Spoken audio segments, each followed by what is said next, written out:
పెట్టుకుంటే వాళ్ళకి రికార్డ్ అవుతుంది. ఇదేమో నీకు పెట్టుకోవాలా? So he will get the audio. The purpose of the small one is cameraman will get the audio.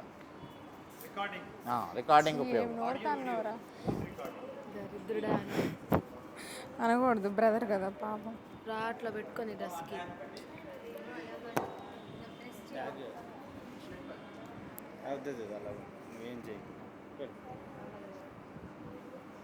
నమస్తే సార్. ఈ అనుభూతి క్యాంప్ నిన్న నుంచి స్టార్ట్ అయింది. వాళ్ళు మార్నింగ్ పరిచయం చెప్పు, నీ పేరు, స్కూలు, ప్లేస్, ఊరు. నా పేరు చిన్మయ్, 9th క్లాస్, శ్రీ విజ్ఞాన విహార స్కూల్లో చదువుతున్నా. ఇవాళ మార్నింగ్ ఎక్సర్సైజ్తో స్టార్ట్ అయింది. ఫస్ట్ సెషన్ ల్యాబ్ సెక్షన్ అయింది. మార్నింగ్ రిఫ్లెక్షన్ ఆఫ్ లైట్ గురించి చెప్పారు, ఇంకా కొన్ని యాక్టివిటీస్ చేయించారు. లంచ్ తర్వాత శ్రావణ్ సార్ సెషన్ జరిగింది. వాల్యూస్ ఆఫ్ సైన్స్ గురించి మొత్తం చెప్పారు, ఎక్స్ప్లెయిన్ చేశారు. పాస్ట్ గురించి, ఎలా ఉండాలి అనేది, బిహేవియర్ గురించి చెప్పారు. టైం మిషన్ ఎక్కావా? ఎక్కడికి వెళ్ళావు టైం మిషన్లో? ఫ్యూచర్. అంటే నీ ముందు చెప్పని అంశాలు ఏమైనా ఉంటే అవి చెప్తే ఇంకా బాగుంటుంది. మిగతా వాళ్ళు కవర్ చేయని ఐటమ్స్. టైం మిషన్ గురించి చెప్పు, ఎవరు చెప్పలేదు. టైం మిషన్ గురించి చెప్పారు, ఫ్యూచర్, పాస్ట్ గురించి చెప్పారు. అంతే సార్. Thank you. నెక్స్ట్ రండి. థర్డ్, ఈ ముందు రోలో. Yeah, you don't have a choice. రో నుంచి ఒకళ్ళు అయితే రావాలి రిప్రజెంటేటివ్. అందరూ ప్రధానమంత్రి గారు ఏం చెప్తారంటే, women empowerment, women participation, women led development అంటారు. ఏంటి ఇది చూడండి, మైక్ పని చేస్తాం. ఎంత ఉంది టైం? ఎంత ఉంది? అయిపోయింది. ఎంపవర్మెంట్ జరగాలి, అభివృద్ధి వాళ్ళ నాయకత్వం వహించాలి. అయిపోయింది నేను చెప్పే బోధ. ఎన్నింటి వరకు? ముందు గవర్నమెంట్ కూడా మాట్లాడాలి. 6:10 అప్పుడు ఆయన చెప్తారు మోడీ గారు. ఓకే, మీరు ఒకళ్ళు రండి మీ వరుసలోంచి. స్వచ్ఛందంగా వస్తే మంచిది, లేకపోతే పిలవాల్సి వస్తుంది. One of you have to be ready, then one more, 2 more. తర్వాత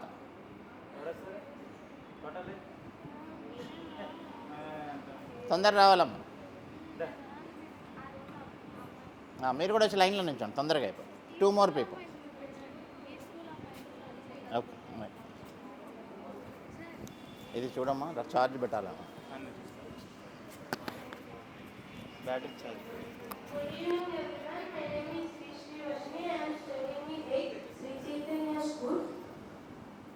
నేను వచ్చాను. ఈరోజు మార్నింగ్ వార్మప్తో స్టార్ట్ చేసి సైన్స్ ల్యాబ్కి తీసుకెళ్ళి చాలా యాక్టివిటీస్ చేశాను. చాలా బాగా ఎక్స్ప్లెయిన్ చేశారు, ఇంకా ఎలా చేయాలో చెప్పారు. చాలా ఎక్విప్మెంట్స్తో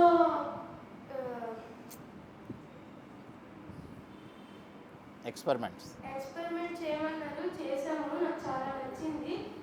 లంచ్ తర్వాత శ్రావణ్ సార్ సెషన్ తీసుకున్నారు. అతను వాల్యూస్ గురించి చెప్పారు, చాలా బాగా చెప్పారు. చాలా ఫన్నీగా ఇంకా మంచి వాల్యూస్ నేర్పారు. Thank you.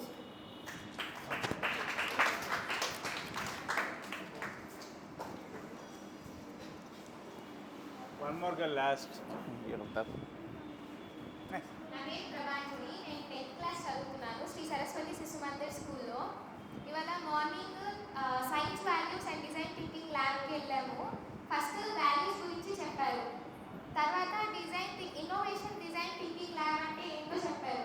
Design thinking lab కోసం మనకు స్పెషల్గా కోర్సెస్ ఏం తీసుకోవాల్సిన అవసరం లేదు. ఎదుటి వారి బాధని మనం బ్రెయిన్తో కాకుండా హార్ట్తో చూసిన ప్రతి ఒక్కరూ డిజైన్ థింకర్ అని చెప్పారు. ఇప్పుడు ఏదైనా ఒక ప్రాబ్లం వచ్చినప్పుడు ప్రాబ్లం దగ్గర సొల్యూషన్ కాకుండా దాని చుట్టుపక్కల వెళ్తే సొల్యూషన్ ఖచ్చితంగా దొరుకుతుందని చెప్పారు. ఇంకా మనము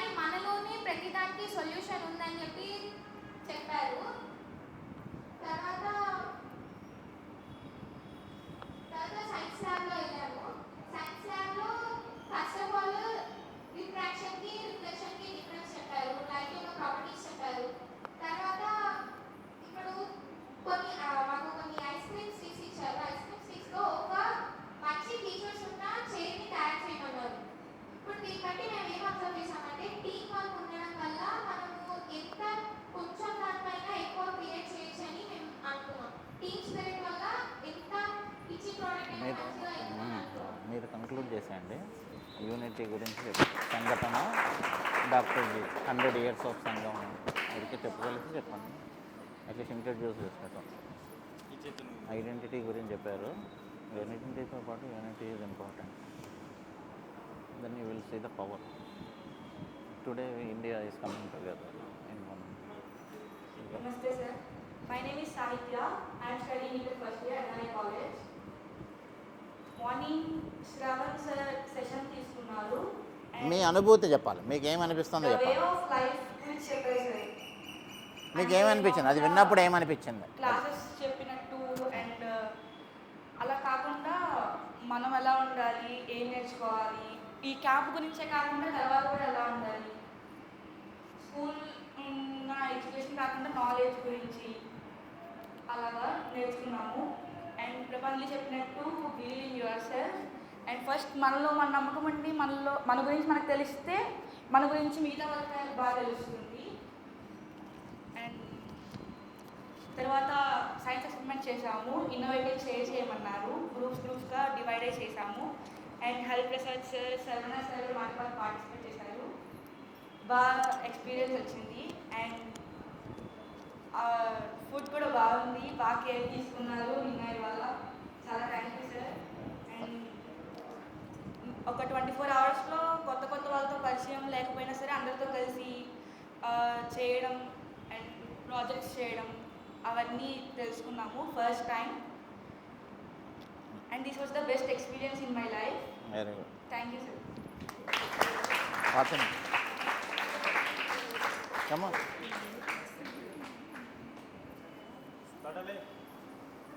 లీడర్షిప్, కమాన్. నీ పేరు చెప్పు అందరికీ, ఏ స్కూల్లో చెప్పేస్తే.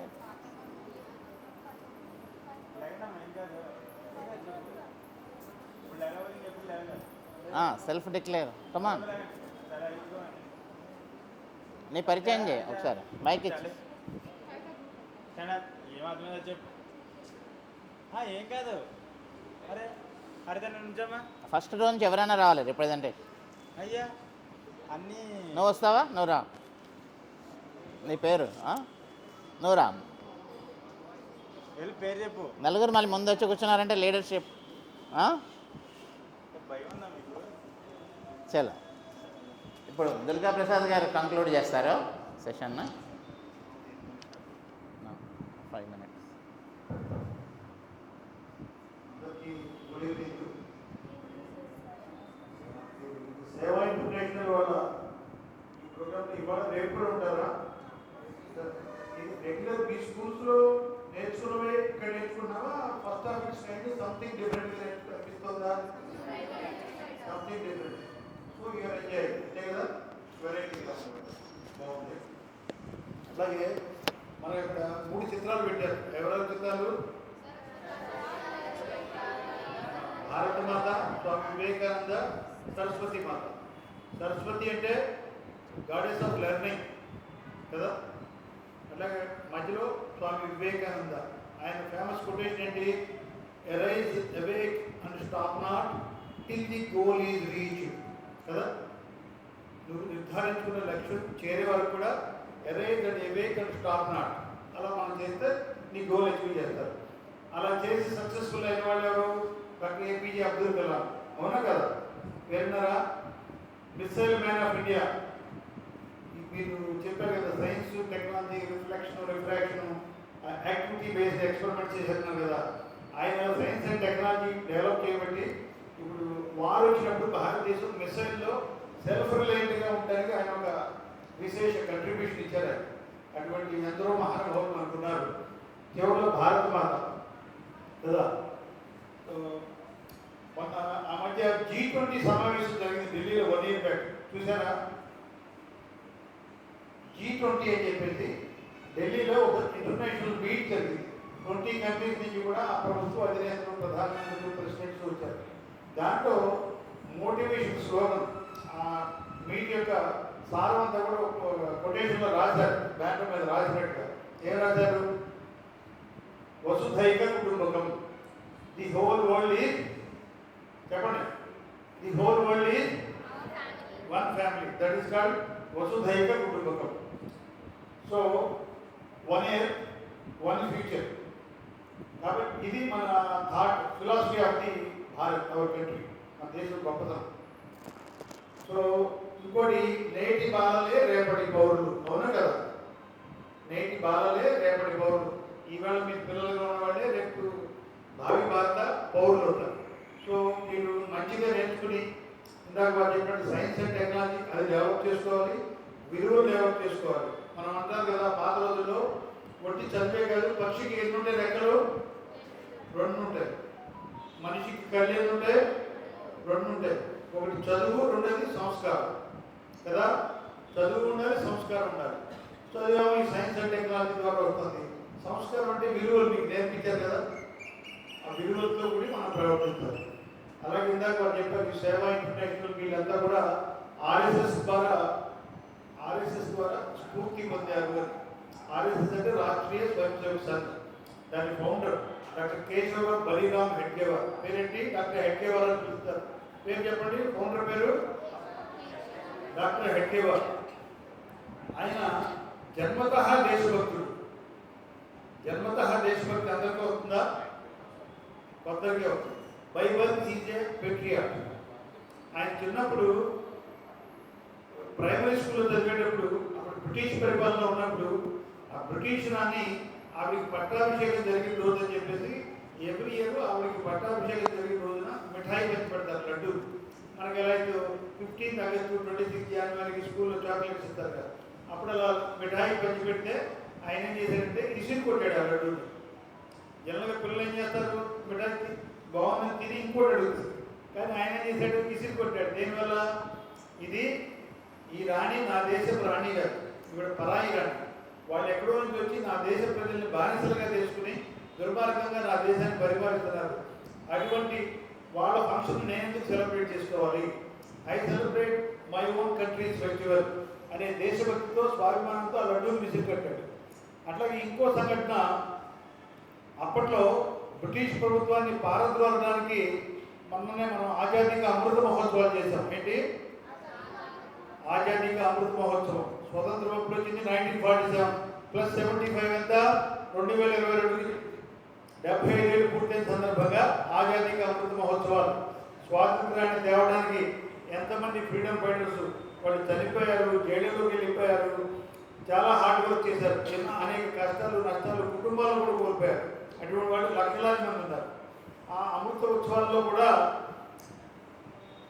ఇది జరిగినప్పుడు, ఆ స్వాతంత్ర పోరాటం జరిగినప్పుడు, ఈ స్వాతంత్ర సమరయోధులంతా కూడా బ్రిటిష్ వాళ్ళకి వ్యతిరేకంగా ఏమని నినాదం చేసేవారు? వందే మాత్రం అనేవాడు. ఏమనేవారు? వందే మాత్రం అంటే అర్థం ఏంటి? ఓ మాత, ఓ భారత మాత, వందే, నీకు నమస్కరిస్తున్నాను. అదేమన్నా తప్ప? వందే మాత్రం. అట్లా బ్రిటిష్ వాళ్ళు వందే మాత్రం అని చెప్తే వాళ్ళు అరెస్ట్ చేసి జైల్లో పడేసేవారు. అంటే మా పరాయి పాలన గొప్పది, మమ్మల్ని మీరు యాక్సెప్ట్ చేయాలి, మేమే రాజులమే, మా కల్చర్ని మీరు యాక్సెప్ట్ చేయాలి, వేరే మార్గం లేదు అని చెప్తే కాదు, మేము మాకు స్వరాజ్యం కావాలి, మా స్వతంత్రంగా మా దేశాన్ని, మా సంస్కృతిని మేము కాపాడుకుంటాం అని వందే మాత్రం అని చెప్తే వాళ్ళు జైలు వేశారు. ఇందాక నేను చెప్పాను కదా, చిన్నప్పుడే ఆయన లడ్డూ విసిరేశాడని. ఇంకొక సంఘటన, చిన్నప్పుడు ఇలా స్కూల్లో చదువుకుంటూ ఉంటే, హై స్కూల్లో 7th స్టాండర్డ్ చదివేటప్పుడు ఒక బ్రిటిష్ ఎడ్యుకేషన్ ఆఫీసర్ ఇన్స్పెక్షన్కి వస్తాడు స్కూల్కి. దేనికి వస్తాడు? ఇన్స్పెక్షన్. అప్పుడు స్వాతంత్రోద్యమం పీక్లో ఉంది. ఈయన మన డాక్టర్ హెడ్గేవార్ గారు తోటి పిల్లలందరినీ, ఆ వచ్చే అధికారి బ్రిటిష్ వాడు, మన బ్రిటిష్ రాజ్యాన్ని పారద్రోలాలి, కాబట్టి మన అందరూ కూడా ఆ అధికారి మన క్లాస్ రూమ్లోకి రాగానే అందరూ లేచి వందే మాత్రం అని నినాదం చేద్దాము అని చెప్పారు. చెప్తే పిల్లలందరూ కూడా యాక్సెప్ట్ చేశారు. అట్లా ప్రతి తరగతి రూమ్లో కూడా ఆ బ్రిటిష్ విద్యాధికారికి అందరూ పిల్లలు కూడా గుడ్ మార్నింగ్ బదులు వందే మాత్రం అని చెప్తూ ఇచ్చేశారు. ఆ ఆంగ్లేయ అధికారికి చిరునెత్తుకు వచ్చింది, బాగా కోపం వచ్చేసింది. వెంటనే వెళ్ళి ప్రిన్సిపాల్ని పిలిచి, ఇలా అనిపించడం వెనకాల ఎవరున్నారు, అతన్ని ఎమ్మటే సస్పెండ్ చేయండి అని చెప్పి ఆ ఎంక్వైరీ రిపోర్ట్లో డాక్టర్ హెడ్గేవార్ గారి పాత్ర ఉందని చెప్తే ఈ స్కూల్ నుంచి సస్పెండ్ చేస్తారు. తర్వాత నాగపూర్ నుంచి వెళ్ళి పూనాలో చదువుకుంటాడు. అలా పుట్టుకతో జన్మతః ఆయన దేశభక్తుడు. మనందరం కూడా పెద్దయినాకైనా కూడా ఆ దేశభక్తి కలిగి ఉండాలి. ఇందాక చెప్పారు కదా, చదువు, సంస్కారం ప్లస్ దేశభక్తి. దేశభక్తి అంటే ఐకమత్యంగా ఉండాలి కదా, అందరూ కలిసి ఉండాలి. 140 కోట్ల భారతీయులు. అలాగే పౌర విధులు అంటారు. ప్రతి సిటిజన్కి, ప్రతి పిల్లవాడికి కానీ, అమ్మాయికి కానీ, నాలాంటి తల్లిదండ్రులు కానీ, ప్రతి పెద్ద చిన్న అందరికి కూడా కొన్ని బాధ్యతలు ఉంటాయి. ఉదాహరణకి ట్రాఫిక్ రూల్స్ని పాటించడం కూడా దేశభక్తే, అవునా కదా? మనం అందరూ ట్రాఫిక్ రూల్స్ పాటిస్తామా? గ్రీన్ లైట్ వెళ్ళినప్పుడు వెళ్ళాలి, రెడ్ లైట్ వెళ్ళినప్పుడు ఆగిపోవాలి కదా. వన్ వే ఉన్నప్పుడు వన్ వే ప్రకారం వెళ్ళాలి, ఆపోజిట్ వెళ్ళకూడదు. ఇది కూడా దేశభక్తి. అలాగే మనం అంతా కూడా ఇన్కమ్ ట్యాక్స్ టయానికి పూర్తిగా పే చేయాలి కదా. ట్యాక్స్ ఎగ్గొట్టకుండా పూర్తిగా పే చేస్తే ప్రభుత్వం మన కోసం స్కూళ్ళు, కాలేజెస్, బిల్డింగ్స్, బ్రిడ్జెస్, రోడ్స్ ఇవన్నీ వస్తుంది కదా.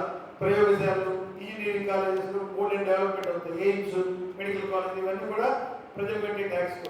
అలాగే Swachh Bharat, clean India, green India, అవునా కదా? ఈ రోజుల్లో మన దేశానికే కాదు ప్రపంచ దేశాలందరినీ కూడా ఘోరంగా పట్టి పీడిస్తున్న సమస్య ఏంటి? పొల్యూషన్ కదా. కాలుష్యం, air pollution, water pollution, noise pollution, cultural pollution కూడా వచ్చింది మధ్య. మన భారతీయ సంస్కృతి సంప్రదాయాన్ని కాదని పాశ్చాత్య పద్ధతులను అనుకరించడం, ఇది కల్చరల్ పొల్యూషన్. అట్లాగే దీని డైరెక్ట్ ఎఫెక్ట్స్ ఏమవుతుంది? అకాల వర్షాలు, వేసవకాలంలో వరద నుంచి కొట్టుకుపోతున్నాయి. అలాగే భయంకరంగా ఎండలు వచ్చింది. మనం ఢిల్లీలో చూసాం 52, నాగపూర్లో 55, జైపూర్లో 54 హైయెస్ట్ టెంపరేచర్స్ వల్ల ఒక మే నెలలోనే 200 మంది వృద్ధులు చనిపోయారు కదా. సో పర్యావరణాన్ని కాపాడుకోవడం కూడా మన బాధ్యత. ఇందాక నేను చెప్పే కదా, ట్రాఫిక్ రూల్స్ పాటించడం దేశభక్తి, ట్యాక్సెస్ పే చేయడం దేశభక్తి, సరిగ్గా ప్రవర్తన ఇందాక మీకు చెప్పారు కదా, how to conduct your self, అది కూడా దేశభక్తి. మన పర్యావరణాన్ని కూడా కాపాడుకోవడం దేశభక్తి. సో కెనడాలో ఒక వ్యక్తికి, ఒక సిటిజన్కి 428 ప్లాంట్స్ ఉన్నాయంటే 428 ప్లాంట్స్ ఉన్నాయి. అంటే అక్కడ ఏరియా ఎక్కువ, చెట్లు ఎక్కువ, మనుషులు తక్కువ. భారతదేశంలో ఒక మనిషికి 28 చెట్లు మాత్రమే ఉన్నాయి. ఎన్ని? అక్కడ 1:428, ఇక్కడ 1:28. సో ఈ హ్యూమన్ యాక్టివిటీస్ వల్ల మనం బైక్ వాడతాము, మీ స్కూల్ బస్సులు వాడతారు కదా, ఇంట్లో గ్యాస్ వాడతాము, లేదా మనకు కరెంట్ కావాలంటే థర్మల్ స్టేషన్లో బొగ్గు బాయిల్ చేసి కరెంట్ కొట్టించేస్తారు. అక్కడ కూడా గ్రీన్ హౌస్ గ్యాసెస్ అంటూ ఉంటారు కదా, కార్బన్ డైఆక్సైడ్, NOx ఎమిషన్స్ వల్ల పొల్యూషన్ పెరిగిపోయి, ఎండలు పెరిగిపోయి, హిమాలయాల్లో మంచు కరిగిపోయి, అకాల వర్షాలు, మంచు చర్యలు విరిగిపోవడాలు, పంటలు నాశనమైపోవడాలు, రకరకాల తెగుళ్ళు రావడాలు, ఇలా మానవాళి మొత్తం కూడా సంక్షోభంలో పడిపోయింది, క్రైసిస్లో పడిపోయింది. కాబట్టి మన పర్యావరణాన్ని కాపాడుకుంటూ పొల్యూషన్ తగ్గించే పనులు కూడా మనం చేయాలి. ఉదాహరణకి ఇంట్లో మీరు స్నానం చేసేటప్పుడు ఓన్లీ 20 లీటర్స్ ఆఫ్ వాటరే వాడాలి. Point number 1. పాయింట్ నెంబర్ 2, మీరు బ్రష్ చేసుకునేటప్పుడు వాషింగ్ ఇది ఉంటుంది కదా, వాష్ బేసిన్, అక్కడ ట్యాప్ వదిలేసి బ్రష్ తడిపి పేస్ట్ వేసి బ్రష్ చేస్తూ ఉంటాడు, నీళ్ళు వదిలిపోతూ ఉంటాయి, అవునా కదా? అది క్రిమినల్ వేస్ట్, అలాంటివి జరగకూడదు. అలాగే ట్యాప్ ఫుల్గా కట్టేయాలి. అట్లాగే ఇంట్లో పవర్ వేస్ట్ జరగకూడదు. ఏ రూమ్లో అయితే మనం ఉండమో, ఖాళీగా ఉంటుందో అక్కడ లైట్లు, ఫ్యాన్లు, ఏసీలు బంద్ చేయాలి. సేవ్ పవర్, వేరే ఇట్ ఈస్ పాసిబుల్ కదా. అట్లాగే సేవ్ ఫుడ్. ఫంక్షన్లకి, పెళ్ళిళ్ళకి వెళ్ళినప్పుడు మీరు విస్తరాకులు అనేక రకాలు వడ్డిస్తారు, దాంట్లో 40% వేస్ట్ అట. గమనించారా మీరు ఎప్పుడన్నా? అట్లా ఇంట్లో మనం అన్నం తినేటప్పుడు, టిఫిన్ చేసేటప్పుడు కూడా ఆ ఫుడ్ వేస్ట్ జరగకూడదు. అట్లాగే మనీ వేస్ట్, సేవ్ మనీ కదా. డబ్బులు ఎవరికి ఊనే రావని చెప్తారు, ఎంతో కష్టపడితే కానీ డబ్బులు వస్తాయి. అటువంటి వాళ్ళు, మన సేవా ఇంటర్నేషనల్ వాళ్ళు, ఈ డబ్బు లేని నిరుపేద కుటుంబాలకి, సపోర్ట్ లేని వాళ్ళకి వాళ్ళు ఆర్థిక సహకారం చేస్తారు. సో ఈ పాయింట్స్ అన్నీ కూడా ఫాలో అవడమే దేశభక్తి కదా. ఇవన్నీ కూడా మీరు ఆచరించాలి. అలాగే చివరిగా మన వేద వాంగ్మయంలో, మన ఇండియన్ కల్చర్లో, భారతీయ సంస్కృతి సంప్రదాయాల్లో 5 రుణాలు ఉన్నాయి. 5 డ్యూస్, 5 అప్పులు ఉన్నాయి కదా. మీరు ఎప్పుడు అప్పు చేస్తారా? మీ పేరెంట్స్ అప్పు చేస్తారు కదా, మీ దగ్గర డబ్బు లేక ఫ్రెండ్ చుట్టూ దగ్గర, బంధువు దగ్గర అప్పు తీసుకొస్తారు కదా. అప్పు చేస్తే ఏం చేయాలి? మనం దాన్ని వెనక్కి ఇచ్చేయాలి. ఇచ్చేస్తాం లేదు. సో 5 లోన్స్ అన్నమాట, పంచ రుణాలు, 5 బాధ్యతలు. ఏంటంటే పితృ రుణం. ఏంటి చెప్పండి? పితృ రుణం, తల్లి తండ్రి వాళ్ళ రుణం తీర్చుకోలేదు. నువ్వు ఎంత పెద్దవైనా కూడా, నా వయసు 60, నా 80 ఏళ్ళ వయసు వచ్చినా కూడా నా తల్లిదండ్రులు నేను స్మరించుకుంటూనే ఉంటారు. Stay loyal to parents. ఇంట్లో మీ తల్లికి తండ్రికి మీరు ఉపయోగపడాలి. ఎప్పుడన్నా మీ మదర్కి ఒంట్లో బాగపోతే జ్వరం వస్తేనో మీరు ఆవిడకి సహాయం చేస్తారు ఇంటి పనుల్లో. మీ చేతితో ఎప్పుడైనా ఏదో వంట చేసి మీ అమ్మ బాగలేదు జ్వరం వచ్చి మంచం మీద పడుకుంటే మీ చేతితో వంట చేయడం, ఒక కాఫీ పెట్టి అమ్మ తాగు నీకు నీరసం వస్తుంది కొంచెం బలం పుంజుకోవాలి అని ప్రేమతో ఎప్పుడైనా మీరు వండి ఏమైనా పదార్థం ఇచ్చారా మీ అమ్మకి? ఎవరైనా చేయొద్దండి.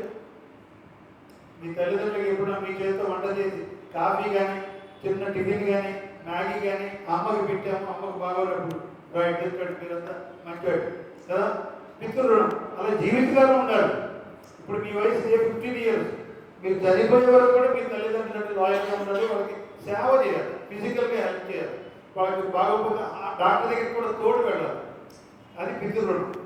రెండోది తల్లిదండ్రి, గురువు, దైవం, ఋషి రుణం. గురువు వేరు, ఋషి వేరు. స్కూల్లో పాఠాలు చెప్పాయని గురువు. ఋషి అంటే ఎవరు? వేదవ్యాసుడు, వాల్మీకి, ఈ అగస్త్య ఫౌండేషన్ కదా, వీళ్ళందరూ ఋషులు అంటే మహాశాస్త్రవేత్తలు. వాళ్ళ దగ్గర ఉన్న నాలెడ్జ్ అంతా కూడా for the benefit of society free of cost ఇచ్చారు. లోక సంక్షేమం కోసం వాళ్ళ దగ్గర ఉన్న నాలెడ్జ్ అంతా కూడా దోచిపెట్టి లోకం సమాజం బాగుపడాలి, వాటికి కళ్యాణం జరగాలని కోరి కంట్రిబ్యూట్ చేసిన వాళ్ళు ఋషి. వాళ్ళు చేసిన లిటరేచర్ చదివారు. మీరు ఎప్పుడు భగవద్గీత చదివారా, మహాభారతం చదివారా, రామాయణం చదివారా? వాళ్ళు ఇచ్చిన లిటరేచర్ చదివి వాళ్ళు చెప్పిన పాయింట్స్ పిక్ చేయాలి. అప్పుడు ఆ ఋషి హృదయం ఆనందపడుతుంది. అది ఋషి రుణం. మూడోది దేవరుణం. మనకి హిందూ ఫెస్టివల్స్లో 3 మంది దేవుడు ఉంటారు. వినాయక చవితి వస్తుంది. ఏం చేస్తాం? వినాయక చవితి అప్పుడు వినాయకుడి బొమ్మకి పూజ చేస్తాం. ఎన్ని రకాల ప్లాంట్స్తో పూజ చేస్తాం? పత్రి అంటాం కదా, 24 రకాల పత్రి, ఉసిరి, మామిడి, గన్నేరు, నేరేడు, మారేడు, ఇదంతా ఎక్కువ ఫ్రెండ్లీగా మనం బ్రతకాలి. ఆ చెట్లను బ్రతికించాలి. బయోడైవర్సిటీ కాపాడుకుంటేనే కదా ఆకులు మనకు వచ్చేది అని సందేశం. అట్లా ఆ దేవరుణం అంటారు. అట్లాగే శ్రీరామనవమి. శ్రీరామనవమికి ఏం జరుగుతుంది మన గుళ్ళల్లో? మన ప్రతి ఊళ్ళో కూడా ఏం జరుగుతుంది చెప్పండి గట్టిగా? సీతారామ కళ్యాణం జరుగుతుంది కదా. సీతారాముడు అంటే భార్యాభర్తలు. ప్రపంచంలో ఇతర దేశాల్లో పెళ్ళైన తర్వాత భార్యాభర్తలు విడిపోతారు, మరి మన దేశంలో విడిపోరు. లైఫ్ టైం పార్ట్నర్షిప్, జీవితకాలం అన్యోన్యంగా కలిసి ఉంటారు. అది ఆ దేవుడి నుంచి నేర్చుకోవాలి. శివరాత్రితో ఏం చేస్తాం? మహాశివరాత్రితో ఏం చేస్తాం? శివాలయానికి వెళ్ళి శివుడికి, శివలింగానికి ఏం చేస్తాం? అభిషేకం చేస్తాం, నదీ స్నానం చేస్తాం, కృష్ణ స్నానం కదా. అలా దసరా వస్తే మన విజయవాడ అధిష్టాన దేవత ఎలువైపు ఎవరు? ఇంద్రకీలాద్రి మీద ఏ అమ్మవారు ఉన్నారు? కనకదుర్గమ్మ వారు. దసరా వస్తే ఏం చేస్తాం? నవరాత్రులు వెళ్ళి అమ్మవారిని దర్శనం చేసుకుంటాం. విజయదశమి ఆ 10 రోజుల్లో ఎక్కువ మంది భక్తులు రద్దీ ఏ రోజు ఉంటుంది? మూలా నక్షత్రం రోజు ఉంటుంది కదా. ఆ 10 రోజులు రోజుకు ఒక అలంకారం కదా. బాలా త్రిపుర సుందరి, రాజరాజేశ్వరి, మహిషాసురమర్దిని ఇలా ఉంటుంది కదా. మూలా నక్షత్రం నాడు ఏ అవతారం? గట్టిగా చెప్పండి. అది అమ్మవారి అవతారం. అంటే నాలెడ్జ్ డ్రివెన్, మనకి చదువు జ్ఞానం వచ్చే దేవత, అది అమ్మవారు. ఇలా ఆ దేవరును తీర్చుకోవాలి. వాళ్ళ దగ్గరికి వెళ్ళాలి, వాళ్ళ గొప్పతనం తెలుసుకోవాలి, వాళ్ళ గుణగణాలు మీకు తెలుసుకోవాలి. అది అప్పుడు వాళ్ళు సంతోషిస్తారు. ఆ రుణం తీరిపోతుంది. పితృరుణం, ఋషి రుణం, దేవరుణం. 4వది భూత రుణం. భూత రుణం అంటే పంచభూతాలు అనుకోవచ్చు, ఇంకోటి ప్రాణి, కోటి, 2 అర్థాలు ఉంటాయి.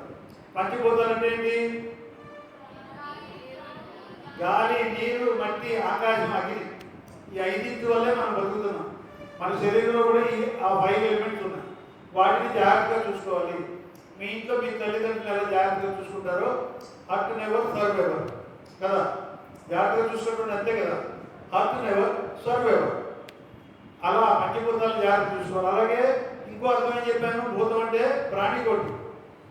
మన పురాణాల్లో 84 లక్షల జీవరాశులు ఉన్నాయి. స్పెషీస్ అంటాం కదా, జాతులు అంటాం కదా. ఆవు ఒక జాతి, గేదె ఒక జాతి, పాము ఒక జాతి, పక్షి ఒక జాతి, మనిషి ఒక జాతి, మృగం ఒక జాతి, చెట్టు ఒక జాతి. మరే సముద్రంలో 3 జీవులు బతుకుతాయి.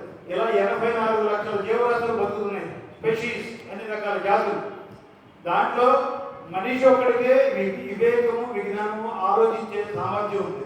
సో ఎలా అయితే రాజు ఒక తండ్రి కుటుంబంలో పిల్లల్ని కన్నబిడ్డలాగా ఎలా చూసుకుంటాడో, కంటి పాపలాగా ఎలా చూసుకుంటాడో, ఈ మనిషి అనే జీవి మిగతా 84 లక్షల జీవులు కూడా తనకు పుట్టిన బిడ్డలంతా ప్రేమగా సాగాలి, సర్వైవర్ హర్ట్ నెవర్, వాటి పట్ల కూడా ఉండాలి. అకారణంగా ఏ జీవిని మనం తప్పకూడదు, అవి కూడా బతకాలి. కాబట్టి పూర్వకాలంలో ఏం చేసేవారు, ఇల్లు ఉడిచి పొద్దున్న ముగ్గేసేవారు. ముగ్గు దేని చేసేవారు, బియ్యం పిండి వేస్తారు. అంటే దేవాలయంలో ధ్వజస్తంభం దగ్గర దేవుడికి నైవేద్యం ఒక గుప్పుడు 2 ముద్దలు నైవేద్యం పెడతారు. అక్కడ గట్టి పొంగలు కానీ, ప్రసాదం కానీ, పులిహార కానీ. అవి దేనికి పెడతారు, పక్షులు తిని వెళ్ళాలి. అంటే మార్వాడి కుటుంబాలు ఇంట్లో వంట చేస్తే మొదటి రోటి తీసుకొని అరువు మీద పెడతారు. ఏం తింటాకి, ఆవులు తింటారు. అంటే రైతులు పొలాల్లో పంట పడితే వరి కొంపలు తీసుకొచ్చి ఇక్కడ గుత్తి వేలాడిస్తారు. దేనికి, పక్షులు పిచ్చుకలు తింటాయి. వేసవ కాలంలో ఆవులు గుర్రాలు వెళ్ళే దాంట్లో తొట్టిల్లో నీళ్లు పెడతారు. దేనికి, అవి తాగటానికి. జీవకారుణ్యం అంటారు దాన్ని, ఆ భూతరుణం.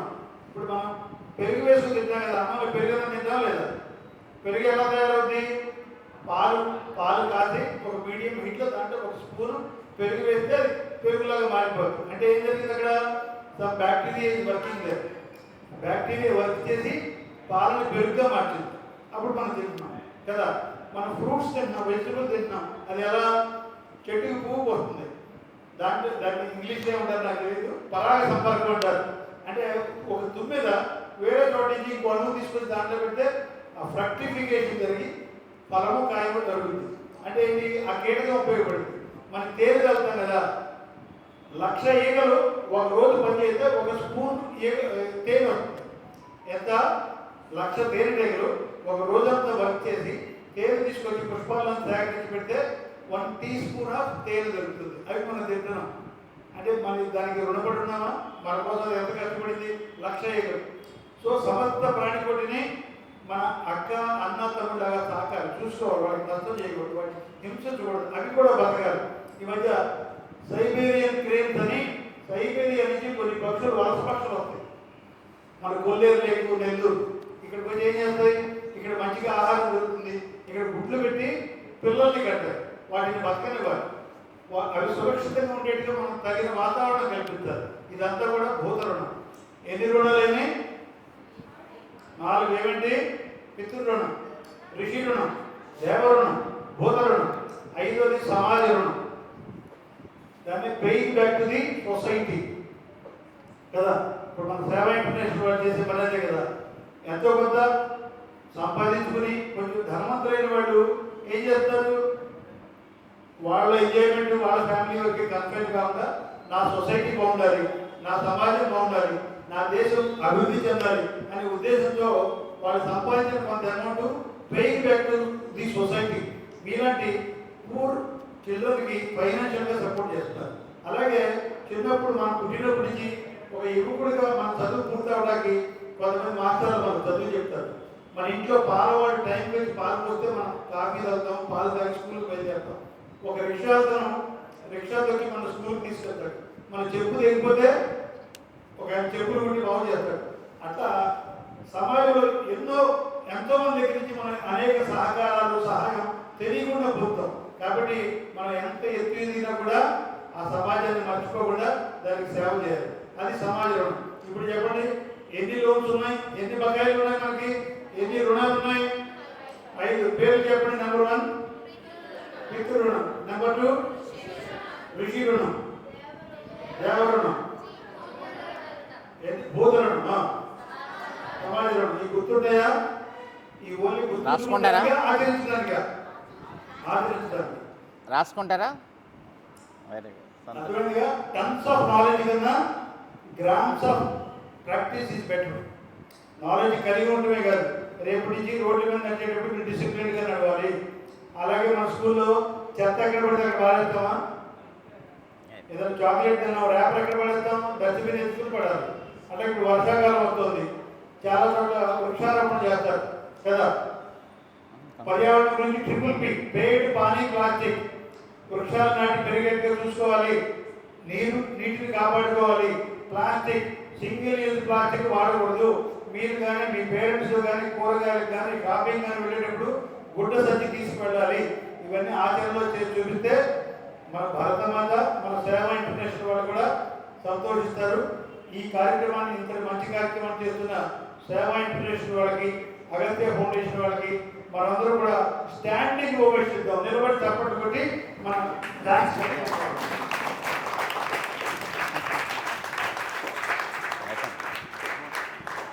ధన్యవాదాలు.